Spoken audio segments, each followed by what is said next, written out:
the proper spin-on type of oil filter installation process. You ready, everyone? You want to make sure that the old gasket is not on there. This goes for all you lubers out there too. This is the oil filter off my own truck. You can see, you can almost see through the oil. Isn't that crazy that the oil that was coming out of the pan was a little darker than what's coming out of the filter? Sometimes that's the way it is. Anyway, here and wipe anything off. There are some TSBs, right, Caleb? About not lubricating the oil filter and making sure that it's a dry install. And what engine would that be? 5.0 Fords. Hold on. Torque it to spec. That's because the harmonics of the engine can rattle. The vibrations of the engine, correct. You know how they could overcome that? Just put the Toyota style cartridge filter on it. Yeah. That has the little lock tab. Oh man, somebody was just having roid rage out there. So you could do it either way. But Ford says, put our oil filters dry on the Ford 5.0s because the vibration and harmonics will make that bitch vibrate loose. So I don't ever wipe any flanges off. I don't do any of that.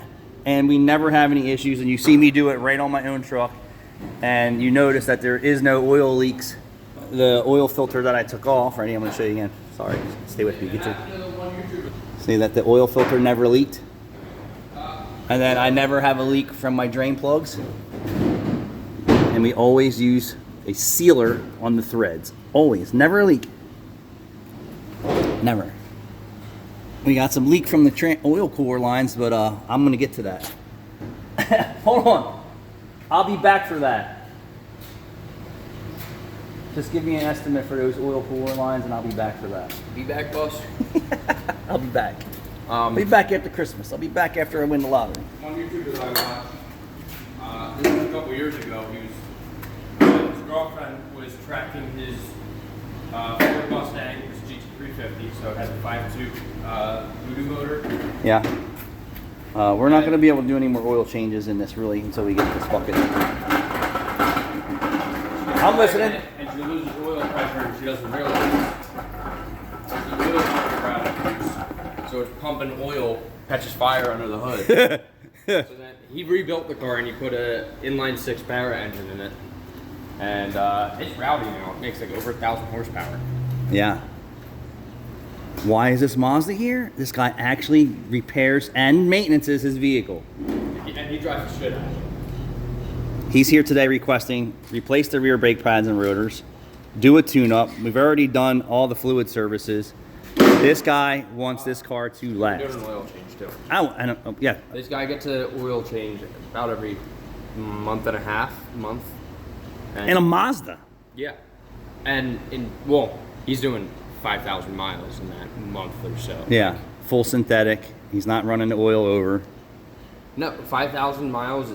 He bought this brand new. 5,000 miles is good for this car. Non-GDI, non-turbo. Yep.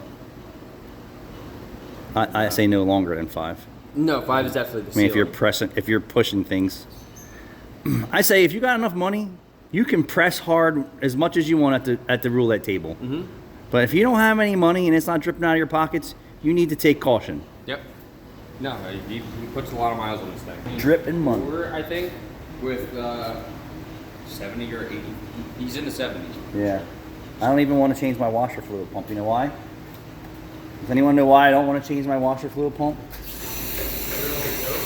Because it's so cold.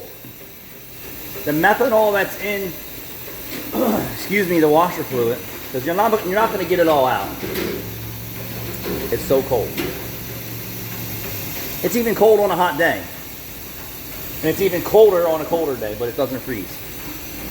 All right, so if you're doing oil filters like me, comment. If you're not doing oil filter replacement like me, this excludes cartridges. I always lubricate a cartridge O-ring. But Anthony, you're supposed to pre-fill the filter.